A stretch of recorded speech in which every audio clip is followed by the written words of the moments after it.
The Miami night was alive outside my condo, but inside, it was the kind of quiet that made the world feel far away. I stretched out on the chaise by the open balcony doors, the ocean breeze slipping in, cool and salty, tugging at the hem of my linen sundress. The fabric, soft and white, had slipped off one shoulder, pooling around my thighs as I leaned back against the cushions. A glass of chilled rosé sat on the teak side table, condensation beading on the stem, and I took a slow sip, letting the crisp bite linger on my tongue. It was just past 9 p.m., and the master suite glowed faintly with the silver light of the moon bouncing off the waves beyond the glass. The condo was mine now. Well, half mine, pending the divorce papers my lawyer kept nagging me to sign. 8 months since Robert had touched me. 8 months since I'd felt anything but the hum of my own restless energy. The scent of hibiscus drifted in from the balcony planters, mixing with the faint musk of my coconut lotion. I set the glass down, the clink sharp in the stillness, and let my head tip back, eyes half closed. My fingers brushed the neckline of my dress, tracing the edge where fabric met skin, then drifted lower, slow and absent, over the curve of my stomach. The breeze caught the linen, lifting it slightly, and I didn't bother to adjust it. My touch was light but insistent, chasing a release I hadn't found in too long. The ocean's rhythm pulsed in the distance, steady and deep, and I sank into it, my breath shallow, my body waking up to the quiet ache I'd ignored for months. Then came the click. Sharp, metallic, the door handle turning. My hands froze mid-motion, heart lurching as my eyes snapped open. For a split second I told myself it was nothing, the wind maybe rattling the frame. But then a gym bag thudded to the floor, heavy and real, and my stomach twisted hard. Lucas stood there, framed by the soft light spilling in from the hallway. His damp t-shirt clung to his chest, fresh from a late workout, and his dark hair was slick with sweat. His hazel eyes, Robert's eyes, but younger, softer, locked onto mine, then flicked downward for the briefest moment before darting away. The air went thick, heavy, like it was pressing down on us both. I sat up fast, yanking the sundress closed with a sharp tug, the fabric cool against my flushed skin. My cheeks burned, pulse hammering in my throat, but I forced my voice steady. "Lucas?" I said, sharper than I meant to. He shifted his weight, one hand still gripping the strap of his bag. "Forgot my charger in here," he muttered, his voice rough, cracking on the last word. He cleared his throat, eyes fixed on the floorboards like they held some kind of answer. It was a lie. I knew it. He knew it. His room had a charger plugged in by the bed. I'd seen it yesterday when I dropped off his laundry. The AC hummed to life, stirring the hem of my dress and sending a shiver across my skin. I straightened, fingers clutching the linen tight. "Your dad's in New York till Sunday," I said, the words clipped, a reminder. To him, to myself, I wasn't sure. My pulse was a drumbeat in my ears, loud and unsteady. He didn't answer. His jaw tightened, and for a second, I thought he might say something else, something that'd break the silence in a way we couldn't take back. But then he turned, sharp and quick, striding out and slamming the door behind him. The sound echoed through the condo, a jolt that lingered in the air long after his footsteps faded down the hall. I sat there, frozen on the chaise, fingers trembling against the fabric. My heart wouldn't slow, and I could still feel the weight of his gaze. Those hazel eyes lingering a beat too long, the heat in them sparking something I hadn't felt in ages. The ocean breeze swept in again, cooler now, but it did nothing to ease the tension coiled tight in my core. I glanced at the mirror across the room, catching my reflection. Wide pupils, flushed cheeks, lips parted just enough to betray me. I didn't look ashamed. No, it was something else. Something that twisted my stomach and quickened my breath. I let out a shaky exhale and leaned back, my fingers trailing down my stomach again, hesitant now. The need was still there, sharp and stubborn. But I didn't have the nerve to chase it, not after that. Instead, I stared out at the waves, their silver crests glinting under the moon, and replayed it all.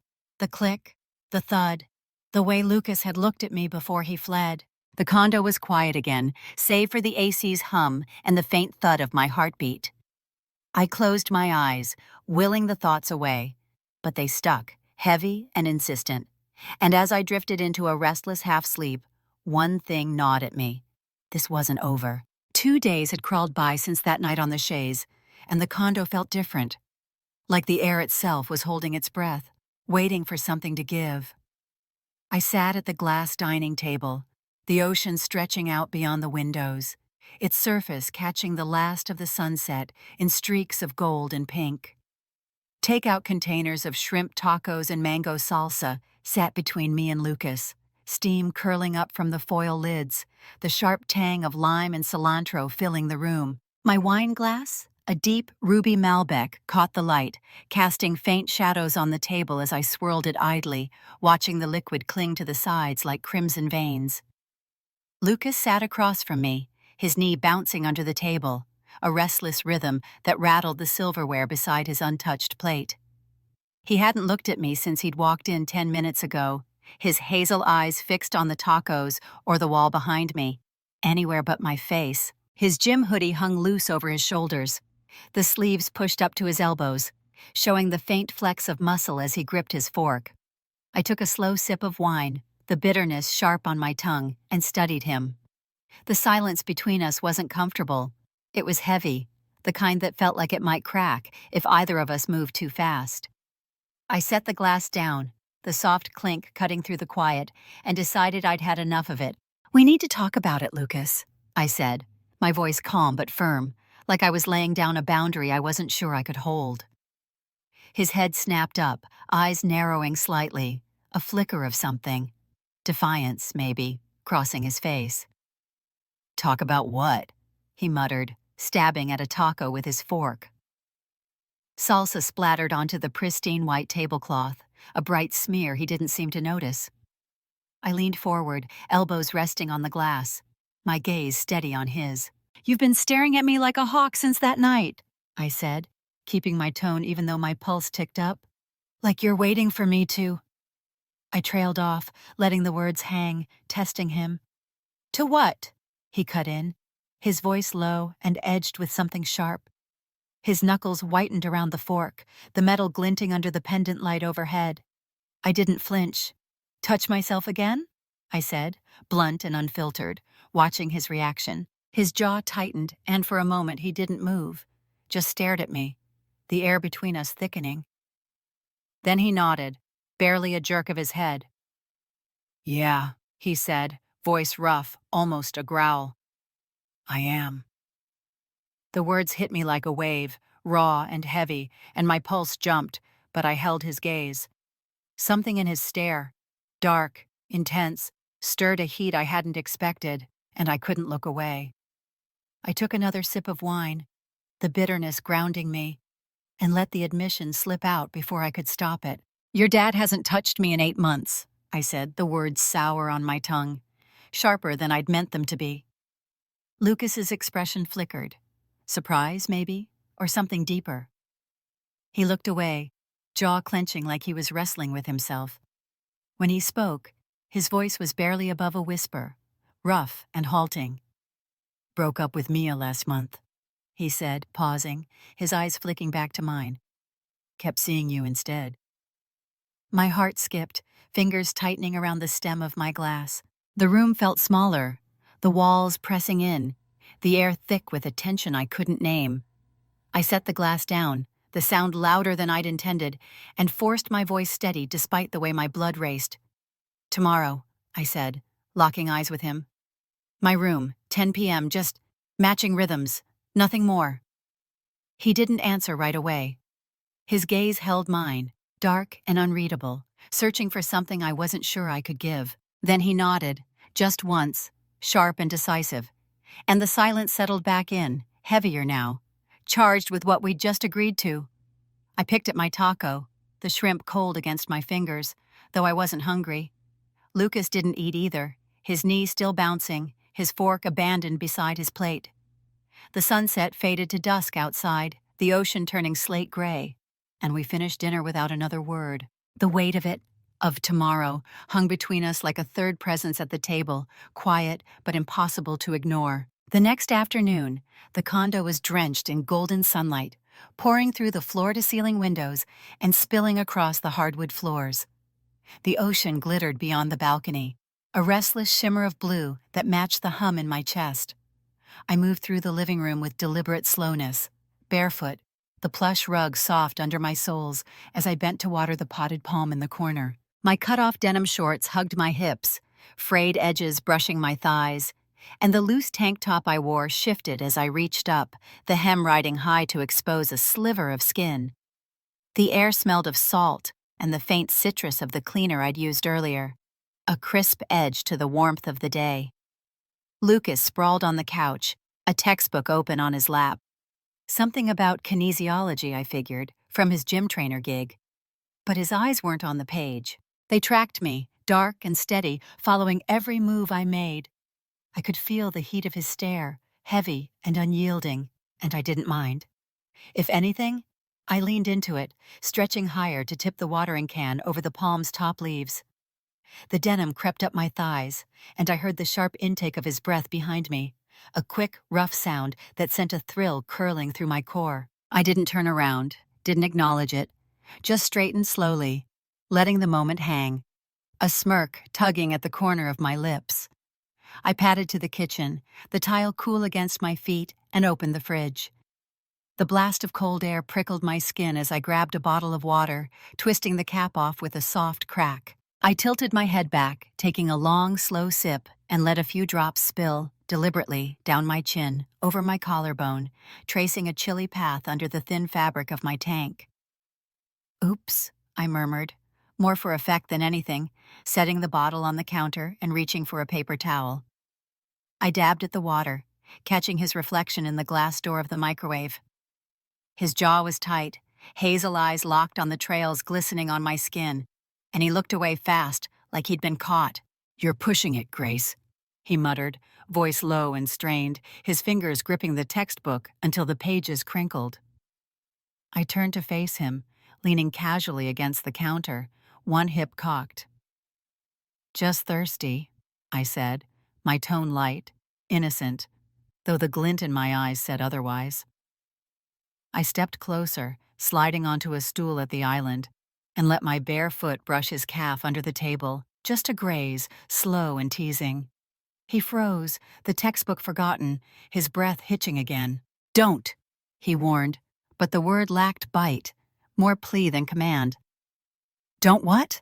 I asked, keeping my voice airy, my foot trailing a little higher before pulling back. His gaze snapped to mine, dark and intense, and I smiled, a slow, knowing curve of my lips that made his Adam's apple bob as he swallowed hard. I picked up the water bottle and stood, leaving him there, pulse racing, the air between us buzzing. The afternoon blurred into small, deliberate provocations.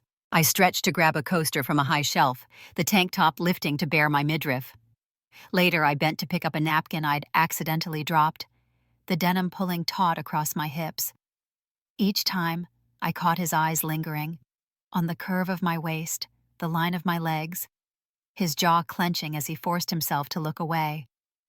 By dinner, the tension was a living thing, thick and heavy, hanging in the air like a storm about to break. We sat at the dining table again, plates of grilled mahi-mahi and rice between us, the clink of forks against ceramic the only sound.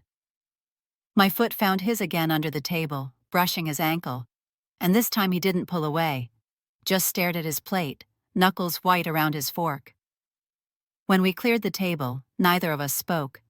I stood at the sink, rinsing my plate under the tap, the water cold against my hands. His reflection flickered in the window, leaning against the counter, arms crossed, eyes fixed on me. I could feel the weight of it, the heat, and it sent a shiver racing down my spine. I set the plate down, slow and careful, drying my hands on a towel. "My room, 10 p.m., I said, voice calm but final, glancing over my shoulder. "Remember?" He nodded once, sharp and silent, then turned to leave, his footsteps echoing down the hall. The condo settled back into quiet, but it wasn't the same. Not anymore. The ocean rolled on outside, steady and indifferent, and I stood there, hands braced on the counter, the promise of tonight thrumming through me like a current I couldn't shut off. The clock ticked closer to 10 p.m., and my bedroom felt like a stage set for something I couldn't quite name. The only light came from the muted TV on the far wall, its soft glow flickering across the silk sheets I'd smoothed out on the king-sized bed. The balcony doors stood ajar, letting in the steady pulse of the ocean, a low, rhythmic crash that mingled with the hum of the AC. I sat on the edge of the mattress, my fingers tracing nervous patterns over the cool fabric of my silk camisole, its thin straps slipping slightly as I shifted. The air was thick with anticipation, heavy with the weight of what Lucas and I had agreed to, and my pulse thudded in my ears, louder than the waves outside. The door creaked open, and Lucas stepped in, closing it softly behind him. He hesitated in the threshold, his gym shorts slung low on his hips, a plain white tee clinging to his frame. His hazel eyes swept over me, my bare legs crossed at the ankle, the way the camisole hugged my curves, the stray strap dangling off my shoulder. He looked away quick, like he wasn't sure he should have seen it, and I felt the heat of his presence even from across the room. "We should," he started, voice rough, but I cut him off with a sharp shake of my head. "Sit," I said, firm but calm, patting the spot beside me on the bed. My voice didn't waver, though my hands trembled slightly as I picked up the remote. He paused, then obeyed, settling onto the mattress with a careful distance between us. The bed dipped under his weight, and I could feel the warmth radiating off him, even though we weren't touching. I pointed the remote at the TV, my thumb hovering over the play button as the screen flickered to life. The menu for Tempted Secrets Volume 3 popped up, the title bold and unapologetic, a thumbnail of a woman in a satin robe smirking at the camera. My throat tightened, pulse jumping as I pressed play. The film started with a slow pan across a dimly lit bedroom. Plush carpets, a four-poster bed, the kind of place that screamed quiet luxury. The actress, a woman in her late 30s, leaned against the headboard, her satin robe slipping open as she stretched. "Some nights," she purred, voice low and sultry, "you just need to feel alive." Her fingers trailed lazily over her collarbone, then lower, deliberate, and unhurried. My breath hitched, fingers gripping the sheets tight as the scene unfolded. Beside me, Lucas shifted, his breathing uneven, and the air between us crackled with a tension that made it hard to think. I didn't look at him, couldn't, but I felt his eyes on me, hot and heavy, as I reached for the hem of my camisole. The silk whispered against my skin as I pulled it up and over my head, letting it fall to the floor in a soft heap. My heart pounded, cheeks burning, but I didn't stop. I hooked my thumbs into the waistband of my cotton shorts, sliding them down my legs until they joined the camisole. The cool air kissed my skin, and I sat there, bare except for the shadows dancing across me from the TV's glow. Lucas let out a low groan, the sound vibrating through the mattress, and my breath caught. I kept my eyes on the screen, where the actress's movements grew bolder, her soft moans punctuating the quiet. My hand moved slowly, tentatively, trying to match her rhythm, a mirror of her touch, hesitant at first, but steadying as I sank into it. The room was silent except for our breathing, ragged and uneven, and the faint hum of the TV. I could feel Lucas beside me, his own movements syncing with mine, the heat of his body a pull I couldn't ignore. The actress let out a sharp cry, her body arching as she hit her peak, and my breath stuttered, my own tension snapping in a rush that left me trembling. Beside me, Lucas made a low, choked sound, and I dared a glance, his eyes squeezed shut, jaw clenched, his chest rising fast as he rode it out. The silence that followed was thick, heavy, the air buzzing with what we'd just done. My body still hummed, skin tingling, but I forced my voice steady. "Go to bed," I said, shaky but firm, staring at the sheets instead of him. He hesitated, his gaze flicking to my hand, still resting on my thigh, before he looked away, cheeks flushing.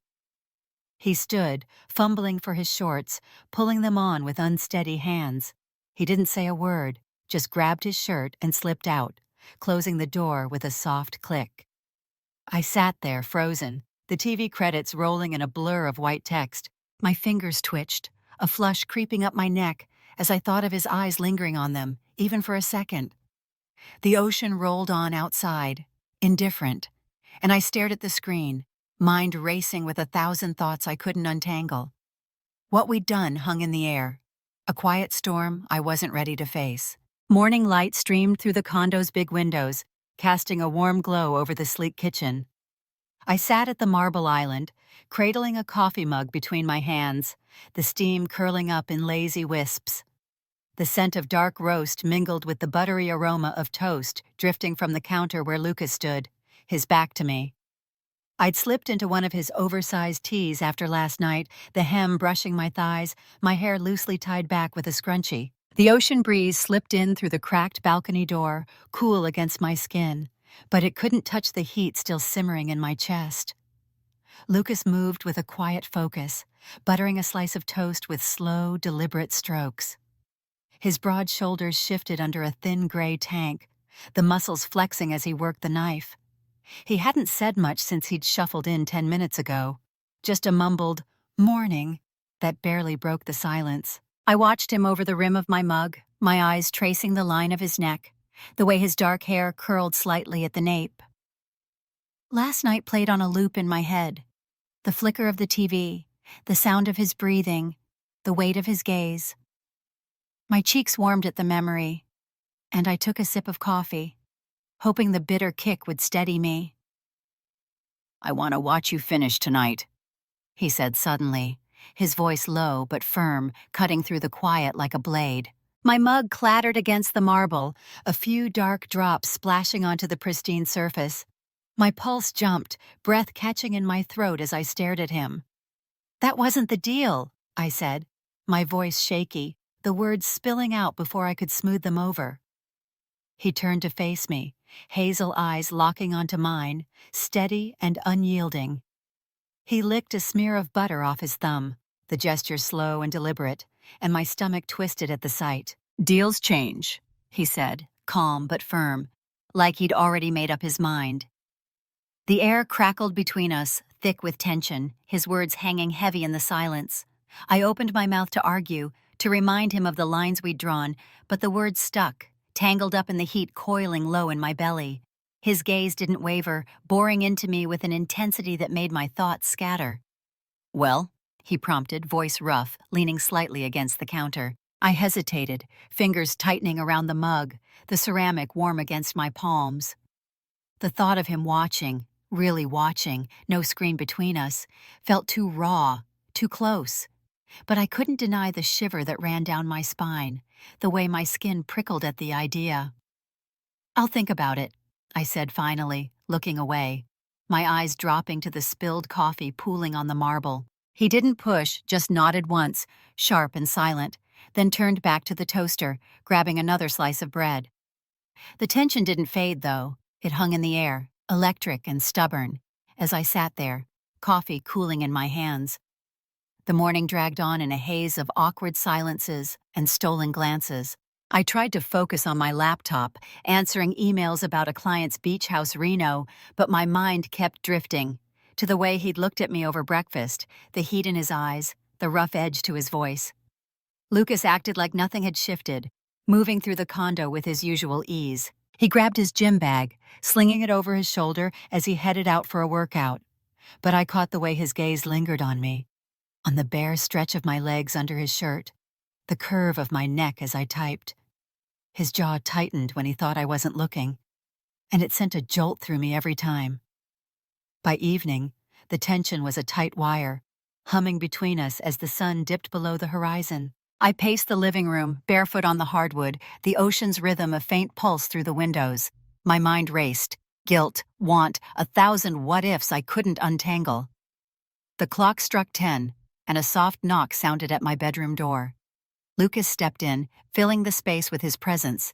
Tank top stretched across his chest, shorts slung low, his eyes dark and searching. "Well?" he asked, voice low and rough, leaning against the doorframe. I stood by the window, arms crossed over my chest, heart pounding so hard I swore he could hear it. His gaze pinned me, intense and unrelenting, and my stomach twisted. I forced myself to meet his eyes, the air thick with what we both knew was coming. "Okay," I said, barely a whisper, the words slipping out like a surrender.